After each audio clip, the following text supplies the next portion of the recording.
Ahora, vámonos a otro de los sectores de la población de los jóvenes. Tú lo decías muy bien, Gloria, es un triple reto: mujer, indígena y además joven, o al revés, como lo veamos, y es una triple exclusión. Los jóvenes no saben, las mujeres tampoco y los indígenas menos.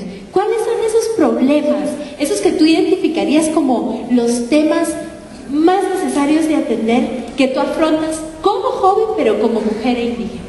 Sí, básicamente, como decimos, nosotros como mujeres, como indígenas, tenemos muchos retos por delante y sobre todo tenemos muchas limitaciones, principalmente porque no se nos respetan nuestros derechos a tener nuestra cultura, a respetar nuestra cultura, a nuestro derecho de ser valoradas como mujeres jóvenes. Principalmente cuando yo vine acá a la ciudad capital, yo me encontré con muchos paradigmas. Yo soy del interior y uno cuando vive en el pueblo, en la comunidad, pues ese es un plano completamente diferente. Uno le habla a su vecino, a su vecina, y todo es en armonía, es en hermandad.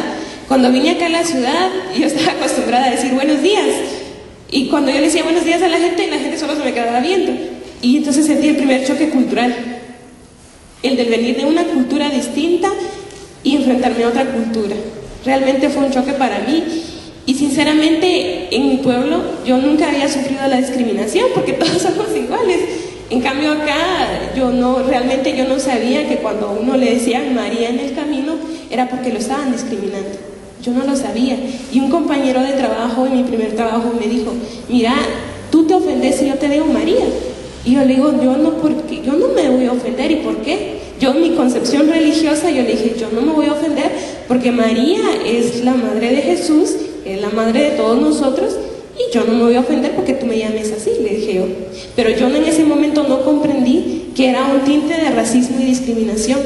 Lo fui comprendiendo al pasar el tiempo y al pasar los años.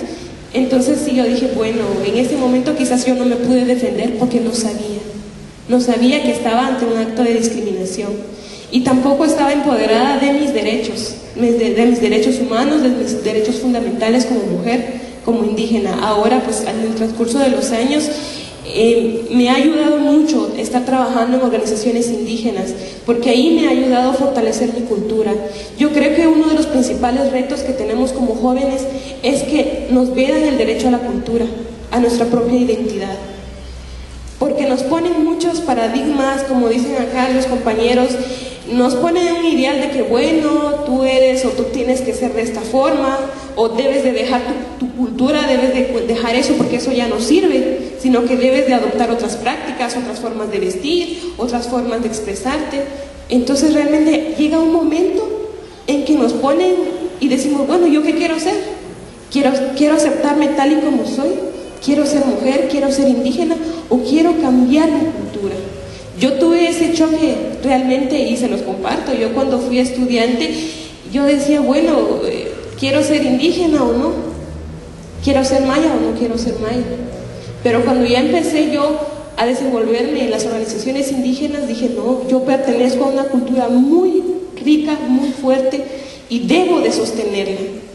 Esta cultura es un bastión muy importante y debo defender mi cultura y debo de defender los derechos colectivos de los pueblos indígenas. Realmente es un trabajo bastante fuerte. Me ha ayudado, como les digo, mucho trabajar en organizaciones indígenas, en organizaciones ambientalistas. Ahorita estoy teniendo una experiencia con el Estado que es completamente distinto. Otra cosa. Es otra cosa, porque ahí tú tienes muchos deseos de implementar cambios, de hacer cosas, pero el mismo sistema no te deja. Entonces el gran reto es no dejarte asimilar, pero sí como mujeres, como indígenas, tenemos ese gran reto de mantenernos, de luchar y de luchar mucho contra la discriminación y racismo. Hablemos de ese camino, de qué hacer. Pues más que nada lo que decía la compañera aquí es llegar uno a la decisión, bueno, esto es lo que quiero para mi vida o no, tomando en cuenta que la violencia y esos peligros no solo acaen a los barrios marginales. Yo cuando tenía 18 años, por ejemplo, en una discoteca de la zona 10, entrando un tipo con un arma, ni siquiera conmigo el problema, peleando con el de la puerta, se les va el tiro y me entra en la cabeza el tiro. Y eso es, yo le digo Guatemala, no Guatemala, ¿verdad? Entonces la violencia realmente está enraizada en todos los sectores. No es el chance de meterse a una mara, pero es el chance de meterse a una organización de narcos o a o sea, el joven corre peligro en todos lados, por igual. O sea, esta condición es general. De ahí, pues también trabajo y esfuerzo, y eso creo que no es tanto, creo que cada quien sabe esa manera de desarrollar una carrera, y todos los que están adultos aquí presentes es porque de alguna manera han sobrevivido a esta Guatemala, y aquí cualquier persona que sea un año más grande que uno vale la pena ser respetado porque es un privilegio ganarse la vida de esta manera. He tenido mucha oportunidad trabajando últimamente, desde hace 4 años, con las comunidades de guatemaltecos inmigrados en Estados Unidos, y ahí hay un fenómeno interesante porque tú ves, por ejemplo, que el guatemalteco en su mayoría en Estados Unidos es ilegal. O sea, de 2 millones de guatemaltecos que hay allá, 870,000 están por el censo. Lo que yo veo ahí es cómo de repente por la necesidad y por la ambición, por perseguir un sueño, muchas cosas, muchos valores tal vez de casa pasan a un segundo plano, en el sentido de que el atuendo ya no es como que tu uniforme, ni para ser rockero, ni para hacer nada, ¿verdad? Ni para ser panadero. Ahí he visto yo cómo se ha integrado mucho mejor el guatemalteco como tal, porque le toca al de Chimaltenango trabajar con el de Quiché, con el de la Capi, y todos trabajan a las órdenes de un chino, ¿verdad? Entonces ahí se ha logrado generar un interés más real de apoyo, donde justamente por medio de trabajo y metas en concreto se logra una integridad más congruente. Hablemos de ese tema, ¿verdad? De las separaciones que hay entre los guatemaltecos, y tú lo decía Gloria, y lo decían ustedes. A ver, hay jóvenes como clase A, jóvenes clase B, los jóvenes de las camisas blancas. Metamos ahí un tema político ese que ahora todo el mundo cubre, y toda su campaña por yo asumo y etcétera, y hay otras cosas que se están haciendo también desde otros jóvenes, pero desde pequeños, aquellos que van a la escuela pública, aquellos que van al colegio privado, aquellas que crecen en tal lugar, aquellos que van a esto, las universidades privadas y la pública. ¿Cómo se hace?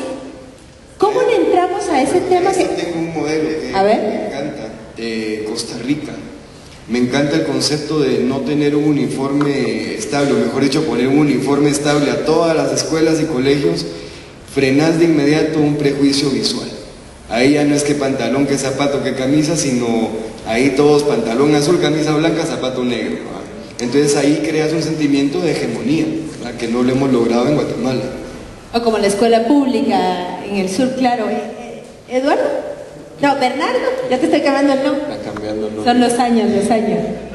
Yo creo que hay muchas etiquetas, creo yo. O sea, es como un exceso esto de etiquetar todo, siento yo, o sea, ponerle un nombre.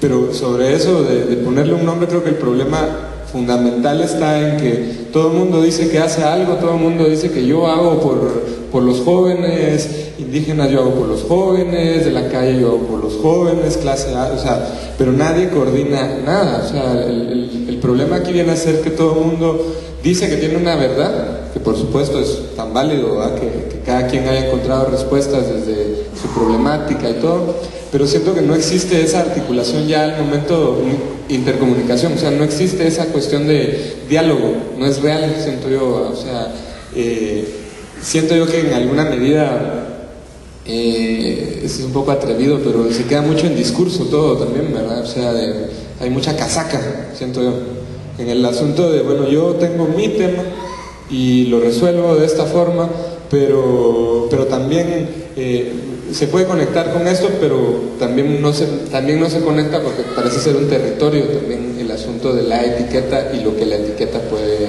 trabajar, ¿verdad? Hablemos de eso. Ustedes tienen un programa en CalDH que tú coordinas y se llama Programas de Derechos de la Juventud, que es amplísimo, en un montón de temas y en un montón de ámbitos. En el tema de la limpieza social, por ejemplo, ustedes han sido muy activos en denunciar ese tema mal llamado limpieza social, pero en hacer también otro tipo de cosas. Contanos un poquito por dónde va eso. Bueno, básicamente yo creo que el éxito que hemos tenido nosotros en el trabajo que hacemos es por la complicidad que hemos tenido con organizaciones como la Asamblea Nacional de Jóvenes, la Fundajuvo, hoy con Trasciende, en el sentido en que normalmente todo se plantea desde una visión adulta y los grandes programas de juventud que se han implementado hasta el día de hoy, desde la cooperación, las organizaciones, los medios de comunicación, son manejados por adultos. No hay jóvenes vinculados trabajando jóvenes para jóvenes. Y eso hoy empieza a cambiar. Pero el gran reto es que no se vuelva solamente una moda.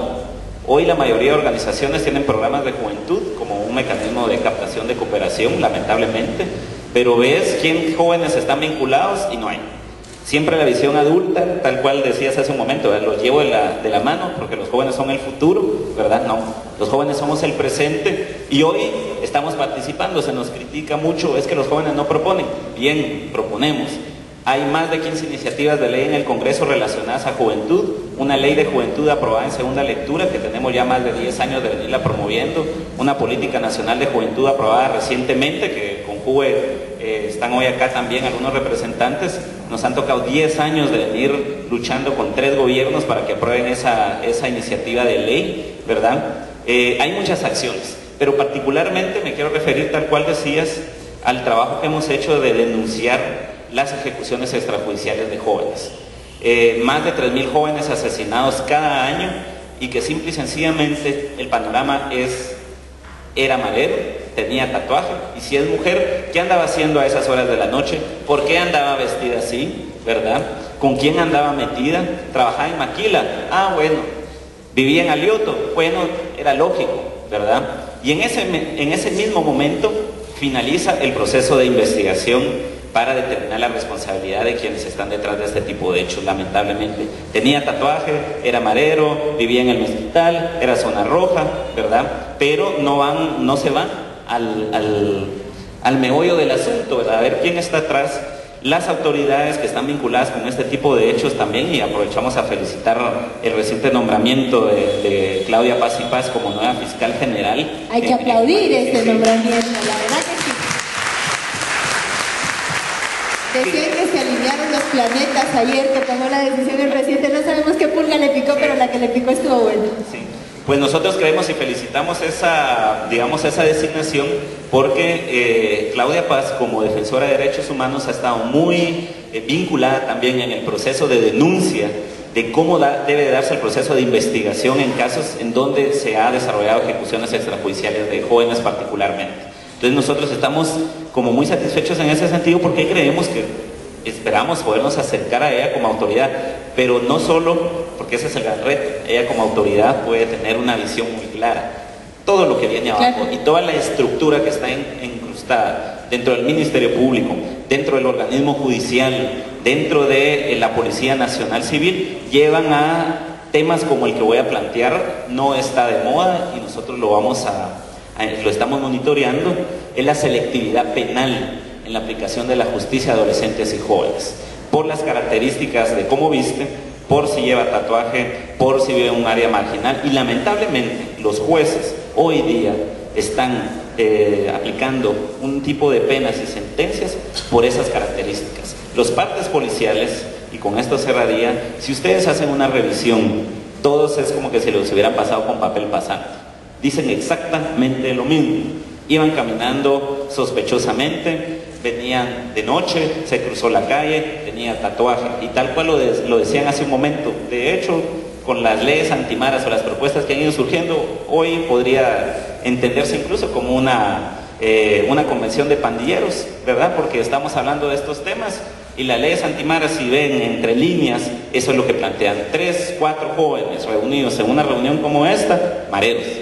Y finalmente, porque luego no sé si va a tener chance, me permito plantear, digamos, una campaña que en este momento, hablábamos de los segmentos y los de blancos y los de no sé qué, una campaña que estaba en este momento, no seas parte del crimen organizado o no seas cómplice, y plantean la mitad de la cara tatuada. Es lo más estúpido que he oído en los últimos años en Guatemala, porque ese tipo de campañas son las que están precisamente alimentando un imaginario negativo hacia la sociedad en torno a la juventud, en el sentido de que entonces tener un tatuaje es ser un delito.